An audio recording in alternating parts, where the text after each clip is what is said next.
All right, Congressman, what say you? Is it time to get back to work? Brian, I think it's past time to get back to work in this country. We're pushing 30 million people to be unemployed here probably by the end of this week. And our economy is contracting. There are some public health problems that occur because of that. You've got the elective surgeries, which some of them are really very important to people for their life, for their health, that are not taking place because of what we've done. And so it's time to get this thing going again.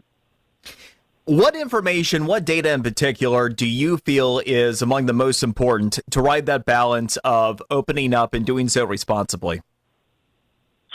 Well, I think I begin looking at what's happening in the economy. I start looking at the public health problems of keeping the economy closed. Everything from suicide rates going up, suicide hotline numbers going up. We start talking about domestic violence, child abuse, those numbers going up. We start talking about the use of opioids and other illicit and licit drugs and alcohol that are all increasing. So you begin weighing that, and then you start talking about flattening of curves.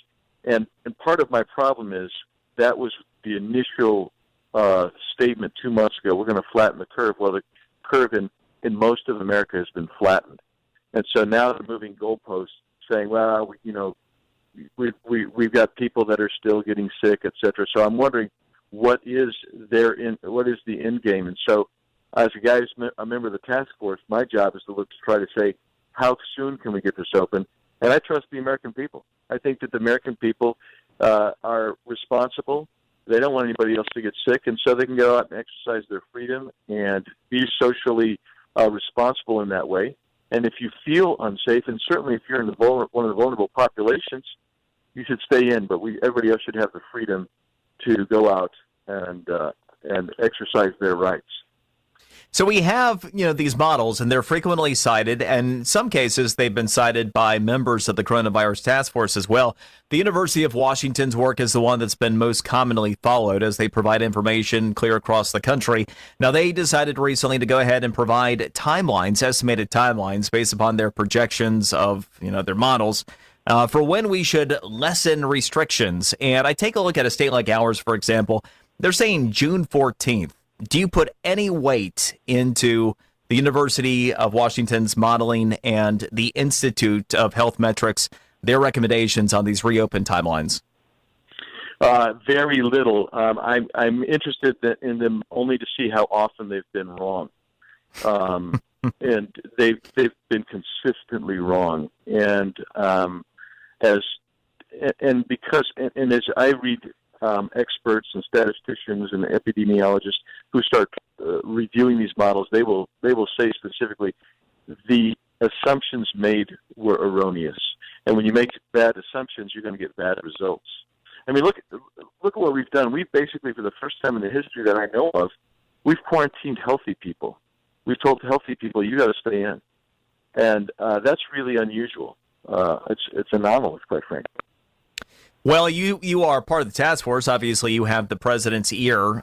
Do you have some thoughts about what the president's steps are going to look like from here? The president continually asserts that he wants to get this thing open as quickly as possible. And I think he's also trying to leave it up to the governors. And with that, he's trying to encourage guidelines, but he's also trying to provide information to the governors. I mean, Governor DeSantis, I think, is trying to get things open. Georgia's Governor Kemp is trying to get things open. Colorado's Governor Polis, who served with me in Congress, well, by the way, sort of Ron, but he's getting his open, and he's kind of a quasi-libertarian left-wing Democrat in Colorado, but he wants to get it open because like so many of us, you see there's some societal problems with the duress that's coming from the bad economy and the quarantines and the shelter-in-place policies that can be just as bad in some instances, perhaps even worse than the cure of staying in place. Representative Andy Biggs, and again, a member of the President's Reopen Task Force. Thank you very much for taking the time, sharing your thoughts. We appreciate it. Thanks, Brian.